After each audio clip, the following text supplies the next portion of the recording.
Então, pessoal, todos bem? Sejam todos novamente bem-vindos. Hoje nós vamos tratar de um tópico que é muito questionado a mim como professor, pelas pessoas que têm interesse em ingressar na advocacia pública, que é o seguinte: o que esperar da reforma administrativa que vem sendo, ainda que extraoficialmente, porque nós não temos uma proposta apresentada de forma oficial pelo governo federal em relação aos seus servidores. O que essa reforma impacta na advocacia pública, estadual, federal, municipal e o que isso, na verdade, traz de consequência em relação aos meus estudos. Primeiro, eu preciso te dizer que muita gente me pergunta isso e eu tenho uma certa resistência a tratar desses temas não oficiais, porque nós temos nesse momento, no momento em que eu gravo esse vídeo, nós não temos uma proposta apresentada ao Congresso Nacional. Uma PEC, por exemplo, uma proposta de emenda à Constituição que alterem os dispositivos constitucionais que envolvem a proposta de mudança no Serviço Público Federal. Pelo menos nós não temos nada concreto, oficial até esse momento. Então eu tenho uma certa resistência a falar sobre especulação. Mas tanta gente me pergunta sobre isso, que vale a pena tratar dos principais pontos, pelo menos o que nós temos notícia até agora, aquilo que é dito em uma entrevista ou em uma reunião, a partir do presidente da República, a partir do ministro da Economia, sobre o que eles pretendem trazer a título de reforma administrativa. Então, eu colacionei, a partir dos principais portais de notícia do país, os pontos principais da reforma administrativa que atingem diretamente a quem estuda para os concursos da advocacia pública. Primeira coisa a ser dita é que, no dizer do presidente da República e do ministro Paulo Guedes, a reforma administrativa não atinge os servidores na atualidade. Apenas aqueles que ingressarem no serviço público serão atingidos pela mudança. Então, tudo que nós vamos falar aqui, em tese, interessa aquele que está estudando para os concursos da advocacia pública. Vamos lá, o que se tem notícia até agora? Primeiro, em relação ao ingresso na carreira, o ingresso no concurso público. A crítica, e essa crítica é justamente aquela que serve de móvel para a mudança no entender daqueles que querem mudar. Então a crítica é o seguinte: o exame de papel, as provas objetivas, subjetivas, elas não têm se mostrado suficientemente adequadas para a aferição técnica dos candidatos a concurso público. Então essa seleção, no entender daqueles que pensam a reforma na atualidade, deve adimplir outras formas de aferição. E aí pensa-se em dinâmica de grupo e solução de problemas hipotéticos. Essa ideia vai ser inicialmente aplicada aos cargos em comissão de alto escalão e depois a ideia é levar isso para todos os demais servidores. Em relação ao ingresso no concurso público, aí vai minha opinião técnica. As provas objetivas, subjetivas e orais, como acontece na Advocacia Pública Federal, por exemplo, a gente não pode dizer que são provas que aferem tecnicamente de forma perfeita aqueles que têm interesse de se tornarem advogados públicos federais. Isso é bem verdade. Mas existe algo de mágico no concurso público por meio de provas objetivas, subjetivas e provas orais, que é o quê? Os critérios de avaliação desses candidatos são critérios objetivos. Se é possível dizer que as provas de papel elas não são suficientemente aplicadas na ideia de aferir a técnica daquele que vai ocupar o cargo público, pelo menos a partir dessas provas nós temos a ciência exata de que os critérios de aferição das notas e do conhecimento daqueles que se submetem ao concurso público é um critério objetivo. Dinâmica de grupo e solução de problemas hipotéticos, não sei se guardam efetivamente uma ligação muito umbilical com os critérios objetivos de aferição do conhecimento do candidato. É apenas uma opinião no sentido técnico, mas isso aqui é algo que a reforma administrativa trouxe em termos de notícias até agora. Se isso vai passar ou não no Congresso Nacional, nós temos um caminho muito longo a percorrer. Salários, qual é a crítica? Os salários iniciais do serviço público são muito altos. E aí a reforma quer trazer uma igualdade dos salários iniciais do serviço público com aqueles praticados na iniciativa privada. Aqui há um problema também, na minha opinião, que é o seguinte: o concurso público ele precisa de certa forma, ou o cargo público, melhor dizendo, precisa de certa forma atrair as melhores cabeças para o serviço público.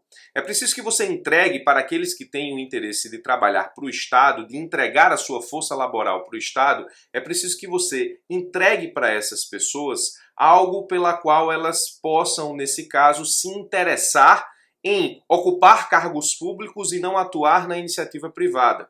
Porque, de certa forma, o concurso público não é garantia de que as melhores cabeças, de certa forma, estarão no serviço público. Mas o concurso público seleciona as pessoas que estão aptas a passar naquele exame a partir de critérios objetivos e traz, sim, muitas boas cabeças para o serviço público. Tem muita gente que passa no concurso público, nunca mais pega no livro, nunca mais se atualiza, faz as coisas ali meio que no automático, senta na estabilidade. Sim, isso existe de fato. Mas também existe a outra parcela, a parcela de pessoas que são extremamente comprometidas com o serviço público, pessoas extremamente inteligentes que, se não estivessem trabalhando para o Estado, principalmente, por exemplo, no ramo da advocacia, que é onde eu atuo e onde eu conheço, se essas pessoas não estivessem trabalhando a favor do Estado, certamente estariam pensando em como acionar o Estado em juízo. Então, se os salários iniciais são muito altos e, nesse caso, esse critério ou avaliação é bem técnico, se você iguala os salários iniciais do serviço público com aqueles da iniciativa privada, é preciso que você traga algum outro tipo de benefício para o servidor para que exista, de certa forma, interesse real de que as pessoas capacitadas estejam no serviço público trabalhando para o Estado. E perceba, quando eu emito opiniões, não me torne seu inimigo por de repente ter uma opinião contrária à sua em relação à ideia global de serviço público. Avaliação de desempenho. Crítica. Não existe avaliação de desempenho após a estabilidade conquistada pelo servidor. A avaliação de desempenho precisa ser rígida e durante toda a vida de desempenho funcional é o que propõe a reforma. Nesse ponto eu sou totalmente favorável.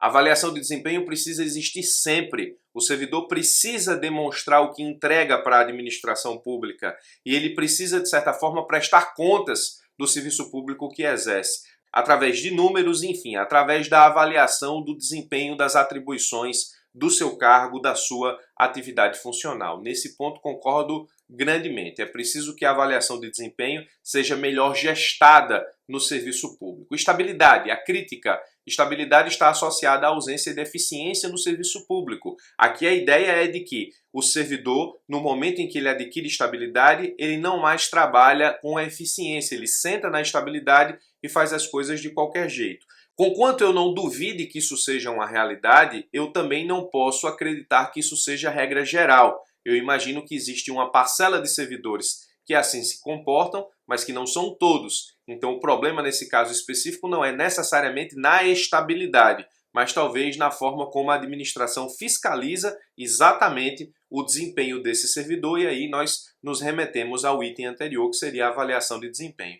Mas o objetivo da reforma é que a estabilidade exista apenas para os cargos que sofrem pressão política.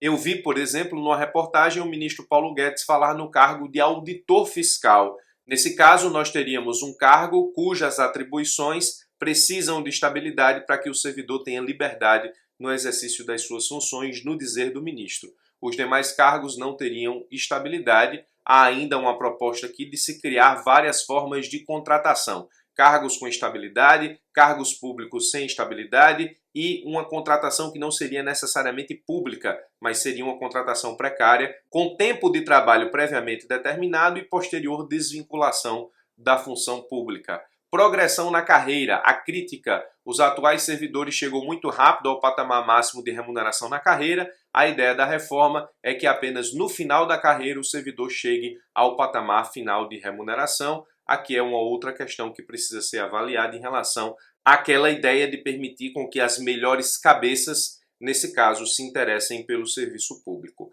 Na iniciativa privada, a coisa é um pouco diferente. Se eu sou empresário e quero determinado profissional, eu vou nesse profissional, ofereço todas as condições que eu acho que são necessárias para contratá-lo e ele, se interessando pelo cargo, vai lá e fecha um contrato com o empresário para o exercício das suas funções. O administrador público não tem essa liberdade, ele não tem liberdade de contratar as melhores cabeças. Então, no aspecto global, é preciso que o cargo público tenha condições necessárias para despertar o interesse das melhores cabeças para que essas pessoas adentrem ao serviço público, prestem o seu labor ao poder público e com isso permitem com que o Estado, consequentemente, execute todas as políticas públicas necessárias à sobrevivência própria do Estado, necessária ao cumprimento dos seus objetivos fundamentais. A pergunta mais interessante que você pode estar me fazendo e aquela que afeta diretamente a sua vida de concurseiro é: no que isso afeta a Advocacia Pública Federal, no que isso afeta a Advocacia Pública Estadual e Municipal e no que isso afeta os meus estudos agora? Bom, no que diz respeito à Advocacia Pública Federal, como falei, todas as mudanças dizem respeito àqueles que vão ingressar na Advocacia Pública Federal após a aprovação da reforma. Mas, pelo que nós acabamos de conversar, eu penso que ingressos, salários, avaliação de desempenho e progressão, aquilo que for aprovado para todos os servidores, tratará a Advocacia Pública Federal de forma igual, é apenas uma opinião. Talvez no tema estabilidade, a Advocacia Pública Federal tenha um cargo que permita a conquista da estabilidade, justamente porque o ministro Paulo Guedes utilizou um exemplo, o exemplo do auditor fiscal, como um cargo que necessita estabilidade, e para isso a Advocacia Pública Federal também sirva como exemplo para a aquisição de estabilidade. Isso para os novos, não se afeta quem já se encontra no Serviço Público Federal, ou seja, na Advocacia Pública Federal, que é o tema central desse vídeo. No que isso afeta a Advocacia Pública Estadual e Municipal? Existe a ideia de que a PEC que envolve a reforma englobe também estados e municípios, mas não há nada decidido ainda. Se a reforma for apresentada com estados e municípios para o Congresso Nacional, a gente sabe que as discussões ganham uma amplitude muito maior e talvez ela não atinja os seus objetivos de aprovação. Contudo, reformas estaduais e municipais podem ocorrer a partir da aprovação da PEC ou da reforma administrativa no âmbito federal. No que isso afeta os teus estudos agora? Eu penso que agora isso não pode afetar os teus estudos em absolutamente nada. Por quê? Como falei no meio desse vídeo, nós estamos em um momento de especulação. O vídeo serve para que você possa analisar o que está vindo por aí, mas muita água vai rolar debaixo dessa ponte, muita discussão vai acontecer no Congresso Nacional e a gente não tem absolutamente certeza de que nada disso passe de fato, ou se passar, o que vai passar e o que não vai passar. Então, nesse momento, isso não deve afetar a tua preparação.